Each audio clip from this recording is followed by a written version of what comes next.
Welcome to the podcast, Megan. Hi, thank you for having me.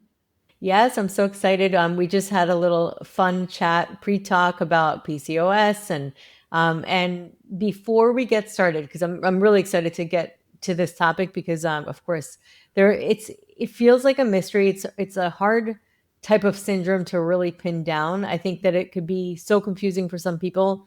People get misdiagnosed often. So before we do get started, I would love to get your origin story and how this is personal. It's personal and it's also something that is a passion of yours. So would Absolutely. love to have you share that. Absolutely. So, yes, it's origin story. It's a passion. I am a sufferer of PCOS myself. So, it really came about, and I will try and keep this as, as simple as possible. It really came about because, when I was 9, I started showing symptoms of PCOS. And at the time, we had no idea what it was. And if it wasn't for my mother, I don't like you'll learn, I don't know where I would be today if it wasn't for my mother, Oh, because she literally took me from, I just remember, it's time for another appointment, Megan. It's time for another appointment. Let's go figure out what's wrong. And some of my symptoms that I was having were pelvic pain was the huge one. Pelvic pain, no menstrual cycle, weight gain, hair loss on my head, but hair growth on my face, and arms. Um, I just was super moody all the time. To this day, my mother will say, "You owe me," and I'm like, "What do I owe you for?" Because you were just so mean. Oh, okay. So, yeah, was absolutely just confused on what was going on with my body. I was confused. My mother was confused. So I just remember her taking me from, doctor to doctor to also, homeopathic specialist and just all over the place trying to figure out what was going on. And she was told of various of things such as this is normal because she's young and puberty. This is just something that she's just going to have to deal with. Um, was also told that I just needed to lose the weight and I would be fine. But the problem was like, how? How does she lose the weight? Because she is super active. I am an equestrian. I did basketball, I did volleyball, I did a little soccer here and there. I was just super active and nothing was keeping the weight off. I was literally like throwing on pounds if I smelled a cookie from a mile away. Right? It was just ridiculous. And then the ultimate one that she was told that she just felt completely off about was that she was told by a medical professional that it was in my head and I was just faking the symptoms That's horrible. to get out of school and practice and all the things. And she recently actually told me that she put me on a placebo pill just to test that theory, only for Wow. it to realize about 2 weeks later that no, it's not. Like, this is not in this poor child's head. This is something is Oh, wrong. yeah. So again, from ages 9 to 16, I was just, trying to figure out what was going on with me. And I just remember also feeling that I was lost because me personally, I was lost because it was like nobody is understanding me. Nobody is like really telling me what is wrong.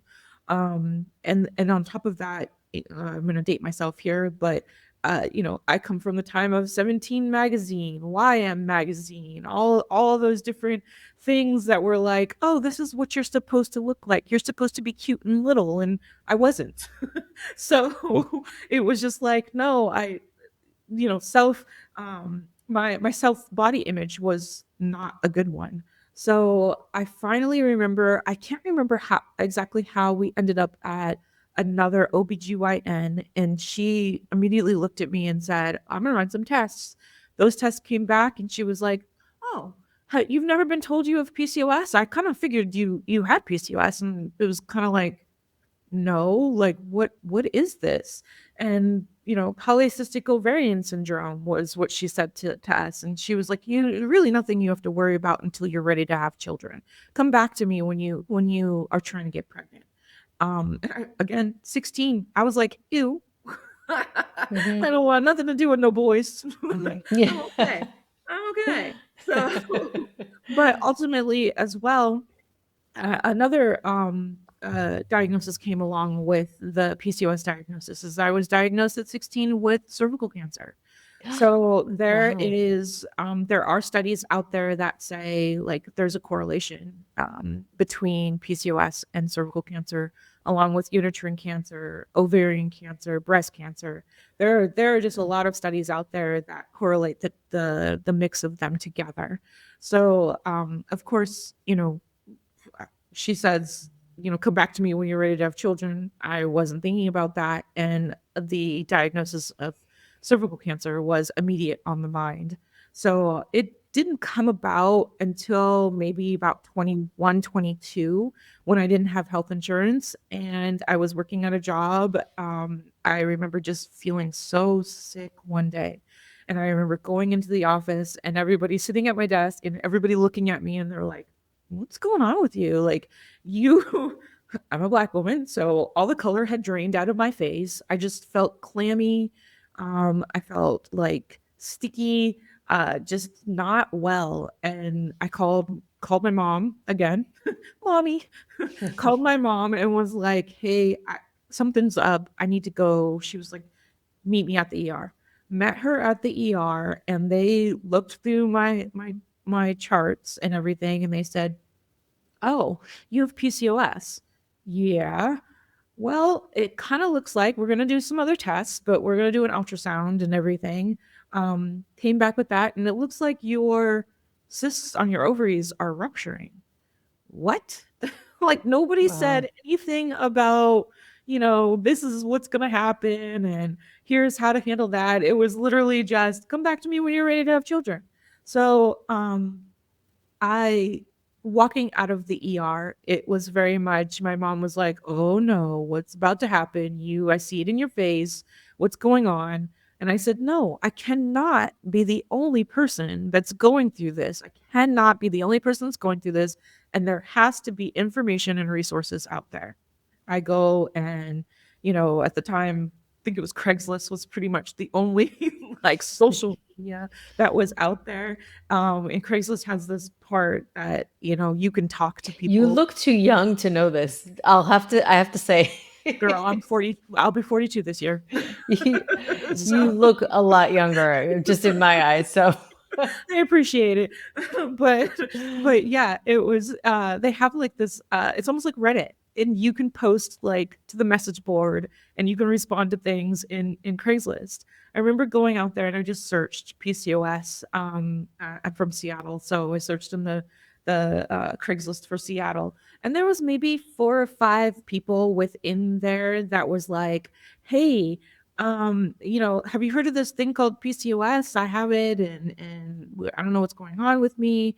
Does anybody have any advice?" So with that, it was like, okay, I'm not the only one, and people are actually out here looking for things. So what's out here? What's giving information? So then it was a Google search of like, what's PCOS? At the time, there was one large organization, and a couple of years later, there was another large organization out there that had to do with PCOS. But when looking at the information, it was very much just the medical professionals didn't know. It was very much like, oh, well, here's what's out there currently, but mhm. we still don't know. Like, we don't know. And then Right. on top of Or that, the birth control pill. yeah, oh, yeah, yeah, yeah. Don't get me started on that one. But yes, and it was very much like there was no resources, actual resources out there um, for PCOS, and it was confusing to me. All of the things were just very, very confusing. So after a couple of years, and people, family and friends asking me, very close with my family, And after an ER visit, of course, everybody's now calling, like, hey, what happened? What's going on? Are you okay? And it's like, okay, well, PCOS. Well, what's that? Okay, so now I have to devise a way to share this information with my family and friends. So I came up with this idea of creating, I found out the official color was teal. I started creating like handmade teal bracelets and handing it out to family and friends, along with telling them like, PCOS, polycystic ovarian syndrome, and then here's like some symptoms, and here's this, here that. Like I was literally like the resource of like, here, take this, here, take this information, and now if you wear this, you are now going to be able to tell people who ask you about like what's this teal bracelet you're wearing. That's Now you amazing. can You were now tell raising them. awareness right after. Like, that's amazing. So it was around the time that Instagram started, and what was it? Wonder Woman, the movie Wonder Woman was coming out, and she had that infamous pose of like, I'm Wonder Woman type thing.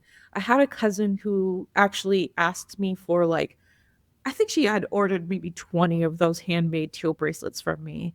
And then she went on Instagram and did the Wonder Woman pose in those bracelets, tagged me and hashtagged PCOS. Mhm. I could not, like, I think I woke up maybe 2 days later to my phone just being bombarded with messages on Instagram asking me, hey, I have PCOS too. Where do I get a bracelet?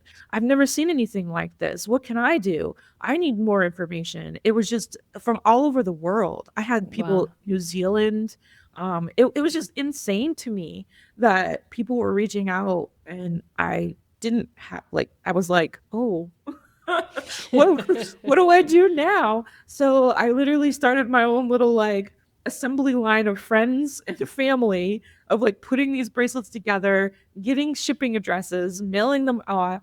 And at the time, I had no idea that shipping to like India and in New Zealand and Wow. in Britain and all those places was actually going to cost me more The actual than the bracelet. actual, putting the things together. It was insane. But I came up with this idea of like, okay, I'll sell this to you for like $5. And if you send me the $5 and I send you the bracelet, I'm going to use the $5 to get a 501c3 to Mm. start PCOS Awareness Association. Wow. And here we are. That is so cool. Right, like what, 14 years later, and I am so proud of my team and where we started to where we are today and all the different resources. And that's the number one thing that we try and do. It's not just about the information, but I literally have sat down with the team and we're like, oh, okay, a symptom is mental health, right? It's Mhm. depression and anxiety. So, where can we help in that area? What kind of resources can we provide to help in that area? We've teamed up with Crisis Text Line. You text PCOS to 741 and you now have a resource for your mental health with PCOS. The hair growth on the face, the hirsutism, which Mhm. is hair growth on the face. And some people also have it back, chest, all over their body, the extra hair growth. We've teamed up with Milan Laser Hair Removal to offer their services. We've just, for every symptom, we have tried to provide an actual resource, whether it's, one resource that we've teamed up with or a slew of resources that we've also teamed up with. That's So incredible. yeah, I'm pretty excited and I'm proud of the team. I bet. I mean, that's a huge undertaking, and it's a huge it has such a huge impact on so many people. It's a great resource because I feel like so many, specifically with PCOS, so many people are so confused. There's a lot of misdiagnosed people. With very, with doctors like that are professional, and so it could be a very confusing type of syndrome because it looks so different on every person. Absolutely. So to break that down, I'd love to talk about that really, like, um, to describe to people listening who, of course, this is a fertility podcast, but it really impacts fertility health because it Yes. impacts the menstrual cycle. And we talked about this in the pre chat. I think that I had undiagnosed PCOS. I had my hair fell out. Thank God it grew back, but it I'm like, really fell yep, out to the point where it scared me. yeah, It oh scared yeah, my dad, and they were like, "Oh, what's going on?" Like, you used to have a full head of hair, absolutely. and all of a sudden it started thinning on the top. I had chin hairs. I had like bouts of acne at different times. It came and went, irregular cycles. So, I mean, looking back, my circadian rhythm was off.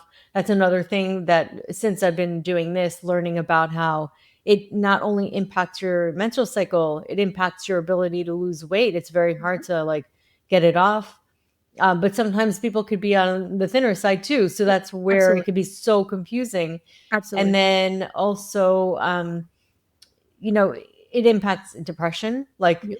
I used to have depression in my teenage years, and when you were talking about how you felt or the moodiness, it's almost like, I mean, it's not your fault. It's like No. a physical thing that you're going through, and you could be looked at like, why are you like that?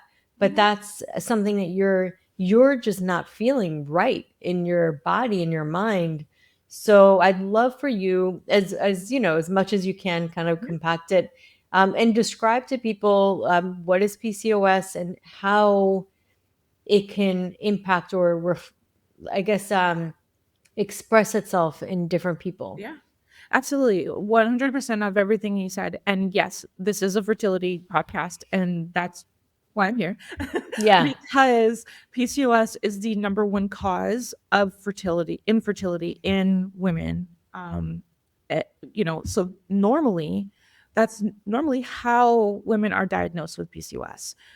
When they are trying to get pregnant and they're having problems, you can go to your medical professional, OBGYN, endocrinologist. I've even heard of people who are going to like dermatologists because, as you said, the acne Hmm. portion. I've even heard of mental health therapists. They're not diagnosing, but they're suggesting that something's up here. You may want to see somebody. So ultimately, you're having troubles getting pregnant, and they're running panels and they're realizing like you have PCOS. So some of the symptoms, and the crazy thing about PCOS is because it's a syndrome, is that they are literally finding new symptoms all the time. There was Hmm. one that recently came up. Well, not recently. It's been a couple of years now, but it made perfect sense to me because I at the time was struggling with it, and that's tooth decay. Hmm. I let me tell you, I am twice a year dentist, brush, all the things, do all the things I need to do to make sure I'm taking care of my mouth health. And it's felt like within a month I was like at the dentist like 12 times. It was Hmm. nuts. They were Wow. like, "Oh, we're going to have to do a crown. We're going to have to do a root canal." It was And crazy. all of that impacts fertility as well, kind of even on Right. its own. Yeah. Right. Yeah, so it was Inflammation. right. So Yeah. yes, they are definitely finding new symptoms all the time.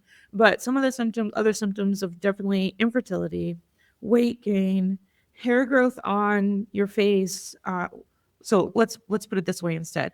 PCOS also causes higher testosterone Hmm. in women that have Right. PCOS. So if you're thinking about higher testosterone and you're thinking about men, they're going to get hair growth on face, neck, back, arms, all the things, but then they start losing it on their head. Hmm. Male pattern Right. Where we baldness. want it.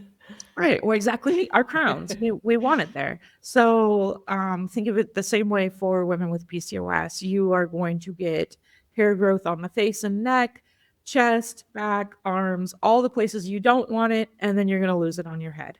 So hirsutism, that's the hair Hmm. growth, is Yeah. a symptom. Depression, anxiety. I can't even tell you how like my watch. I have a what is this? A Garmin watch, and I kid you not, every day it's like, oh, stressful period, and I'm like, stop telling me that's even more stressful. Like my anxiety level can go from 0 to 100. My poor boyfriend, like, I feel bad for him because he can tell. I'll sit there and I'll be quiet, and he's like, "What's going What's on? happening there? What's happening?" And I'm like, I wish you couldn't tell this in me, but yes, and anxiety is high, depression, and I feel like that's also a vicious cycle, right? You get high anxiety, you get depressed, you get depressed, you get high anxiety. You're Mhm. just going in a vicious circle.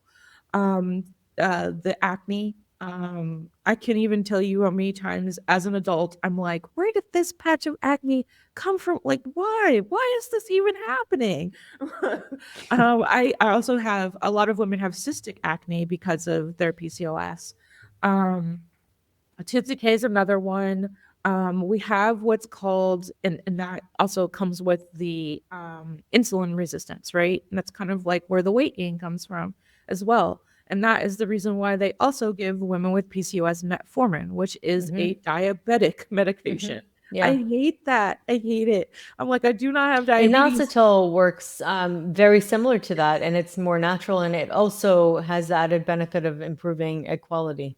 Absolutely. My own acetol, what's another progesterone they try and give you, birth control pills. Right, I've right, definitely noticed that in the last maybe 20 years, it's like as soon as you turn 15, 16, here, take these birth control pills. They'll make your yep, life better. yeah. I No, was given them too. Same. right, Yeah. right. I feel like that's like the norm now. Hmm. What are some other symptoms? So I do want to preface that the name polycystic ovarian syndrome is deceiving.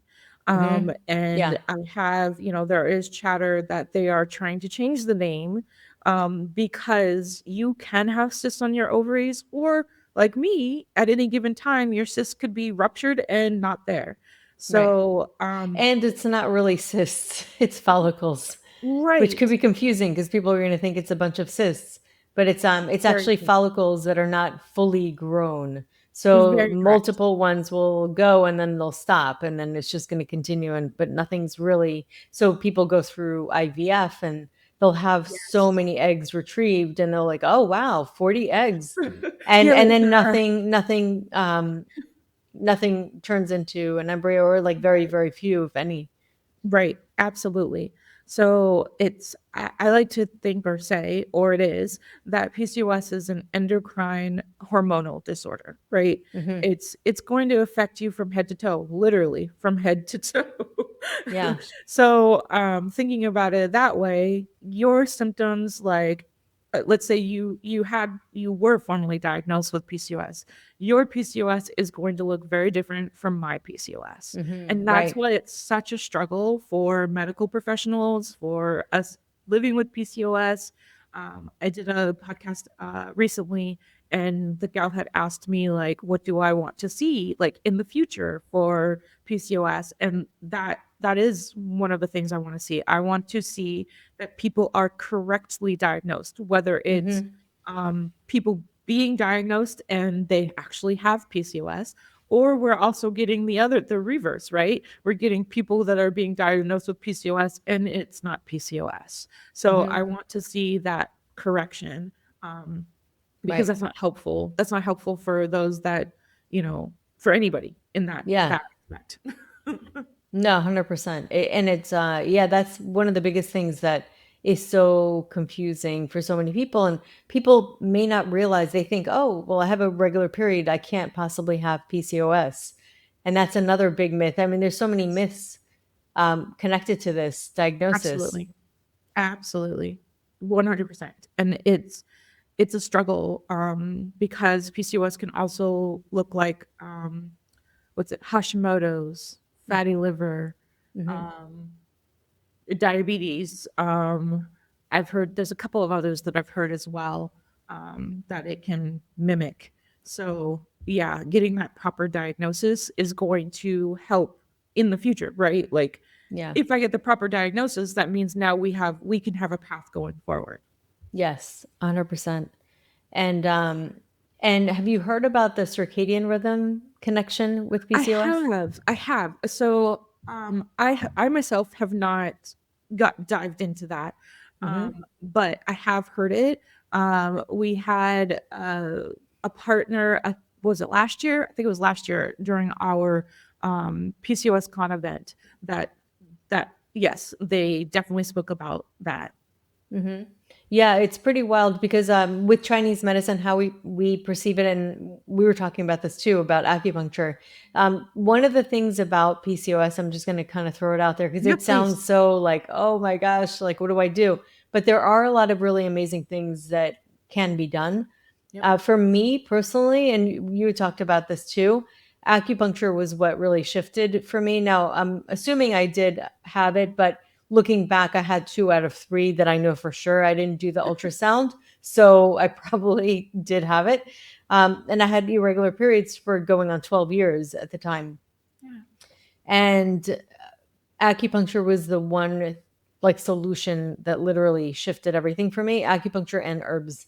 And I also started meditating. So I feel like a lot of those things really impacted it. I want to throw that out there because Absolutely. it seems it could be very depressing, just like being like, oh my God, what do I do? You know, what can I Right. do? But there are things that you can Hopeless. do. And it is actually something that I found. Now, of course, every person's different. So I'm going to kind of mention that.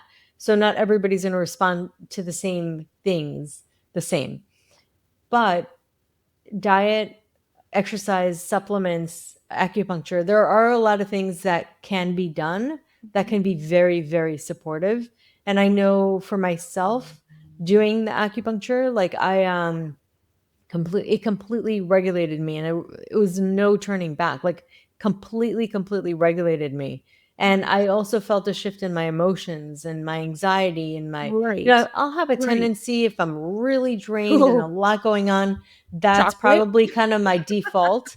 Right. It'll kind of go right there, but you could learn to manage it. Absolutely. Absolutely. As we were kind of chatting before, same. Yeah. It was about 10 years ago. I found a women's health acupuncturist, and I went to her for maybe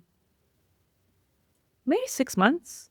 Hmm. And the way that I have really never had a normal cycle, right? Hmm. I actually, when I was diagnosed with PCOS, I still hadn't had my first cycle.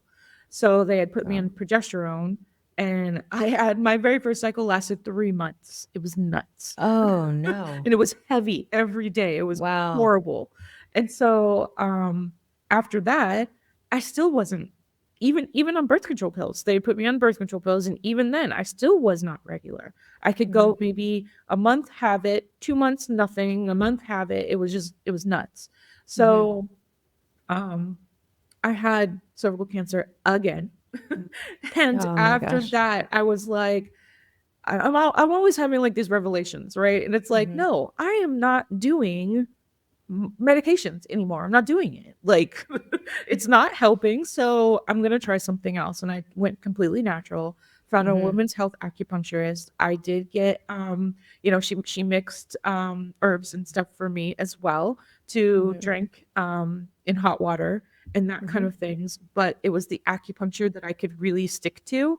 Hmm. Um, uh, and again, I went for about 6 months. And since then, I, like clockwork, I could tell you Yeah. the exact date when my cycle is supposed to start. Yeah. And it starts by itself. I came off of Yeah. birth control pills. It does what it needs to do now. Yeah, yeah. Isn't it amazing? And I kind of liken it, like I like to compare it to almost and this is kind of like the whole idea of the clock. We were talking about the circadian rhythm. It's a pulse. Yeah. It's one of our pulses. Now we have many different pulses. All of life has pulse. Everything kind of Right. goes back and forth. We have waves. That's how the whole universe functions. Yeah. It has cycles. And so there are some smaller cycles, some larger cycles. The 24-hour cycle is our circadian cycle. So if the hand of the second hand doesn't work, it's going to impact the hour hand. Okay. Yep. Yep. So Okay. it's kind of like everything impacts everything. So that's where it really made sense to me that for me personally, my circadian rhythm was off. Yeah. Not everybody, but like some people, they have that correlation. And mine was completely off. I could not wake up. Like it was very hard for me to wake up. I had to for school, but I could Right. sleep till 2, 3 in the Oh, afternoon. yeah, yeah. That's me. I could sleep Yeah, all day, yeah. anywhere, Yeah. anywhere. Like I could Yeah. probably pull up on this table and just Yeah.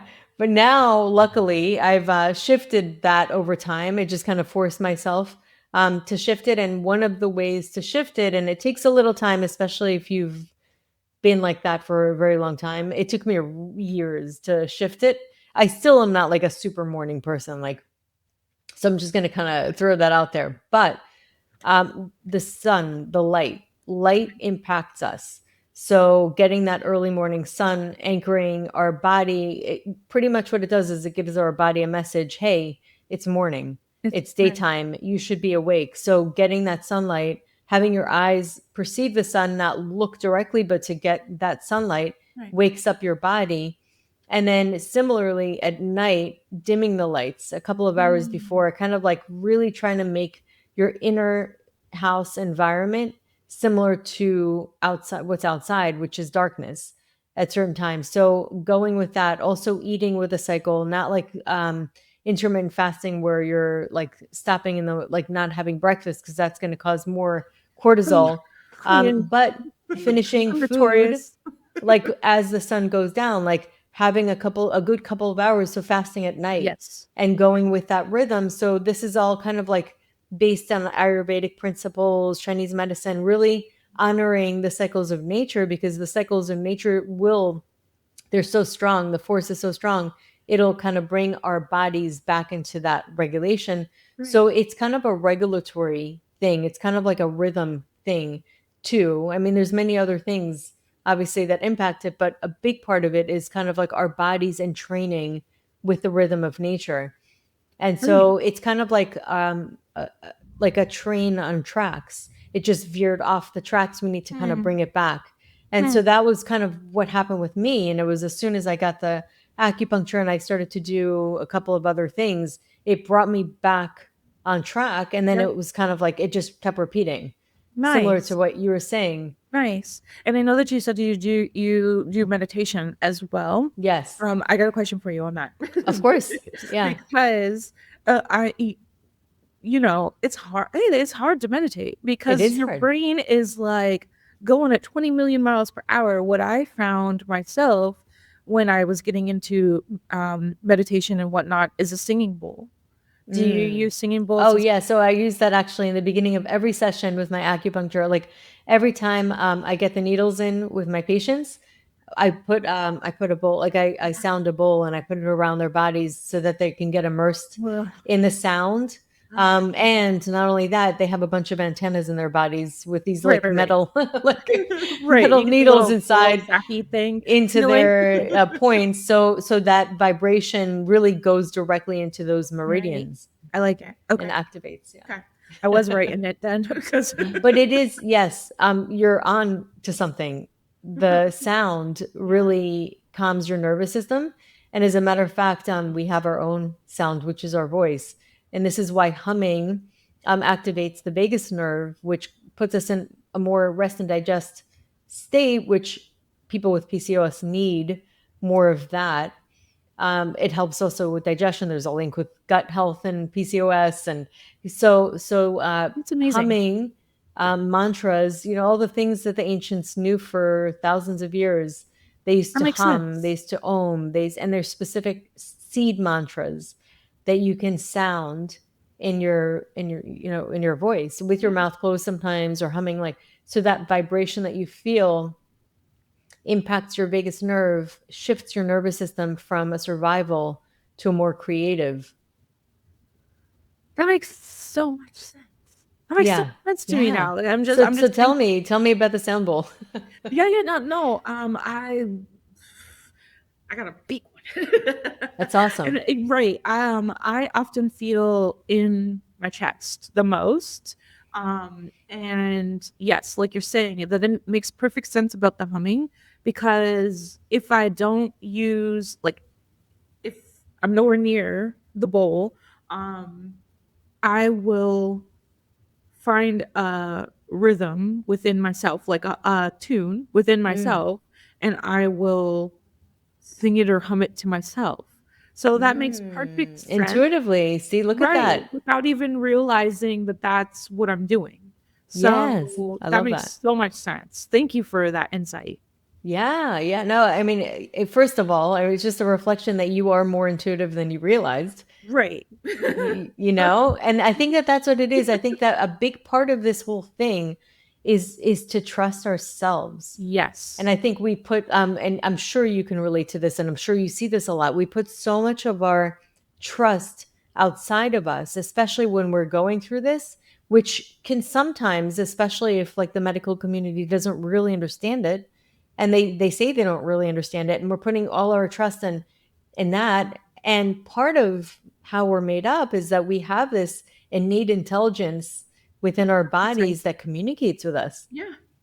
Oh yeah, to protect yourself. Yeah. So yes, that's the number one thing that I definitely tell people is that you need to trust those feelings. If you're feeling like you are not being heard Mhm. by your medical professional, go get Yeah. another one. Go Absolutely, get another 100%. one. Yeah, and it's a Find you game somebody. changer. It Yeah. could change everything. Yeah. Again, if my mother had not trusted herself in knowing me, um, I don't know where I would be today. Like, I don't I know. love your mom. Like, everything that you're telling me, she sounds like such an amazing mother. She is. She is. And in that, so she was recently diagnosed with Alzheimer's or dementia. Oh, And she actually is, she looks at me and she says, "Oh, well, you're such a voice for the PCOS community. I now want to donate myself, as in, like, I want to be a part of Alzheimer's or dementia studies. wow. Because I feel like you did that and now I need to do it." So Aw. she has definitely, yeah, she's so So strong. you've inspired her. Look at that. That's Yeah, incredible. we played off of each other. So she helped me. Now it's That's time for me to special. help her. Oh, that's so sweet. And I'm really hoping, Megan, that for both PCOS and Alzheimer's dementia, that we're going to move in a direction that's more innovative. And I really am. And I feel Right. like I think people are really kind of going back to the basics and learning a lot now.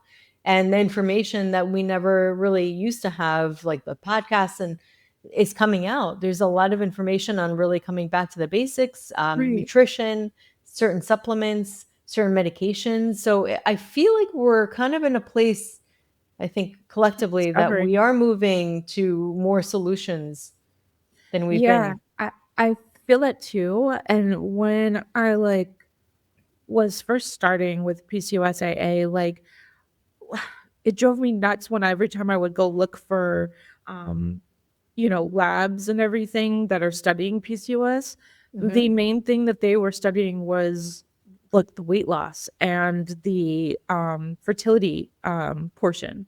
And I'm like, how can you study that without even knowing what it is? Like, nobody knows what it is and Right, in where the it came person's from. body, like Yeah, specific constitution, because not every right. constitution would do well with that.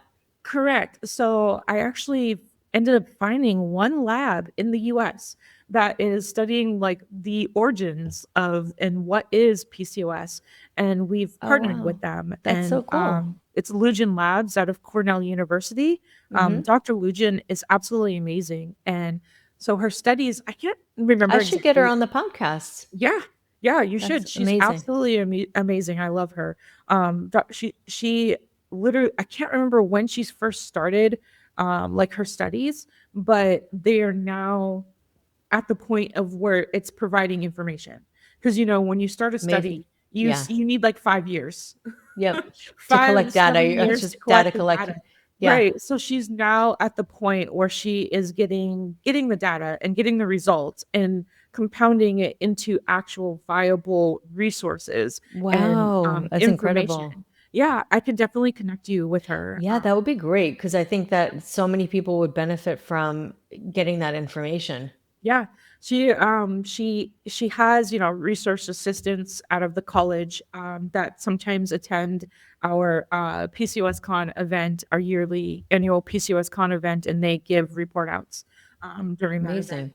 The last time we heard from her, a report out was not 2025 but 2024.